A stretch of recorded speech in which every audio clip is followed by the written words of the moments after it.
Porsigido ti Hawaii nga manglukat ti foreign office da dito probinsya ti Ilocos Norte. Kuna ni Governor Cecilia Arnanta Marcos na idumdumat tignay ti Hawaii nga masabisar ti opisina da iti ruwar ti federal jurisdiction.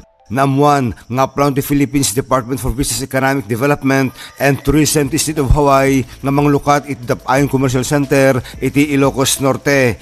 Imunang imtiretoy kuna ni Provincial Tourism Officer Ayn Raquel amalukatan ti dakamat ng obisina itang atawen ken pormal amalukatan iti masungod nga tawen babaeng kini Hawaii Governor Josh Green. Mamati na Governor Marcos abigbigin ni Hawaii Governor Green ti kinaadto iti Ilocano iti dakamat nga lugar nga arig na kasla 3rd District ti Ilocos Norte iti Hawaii. Idol Dennis Alipio, Tatak IFM.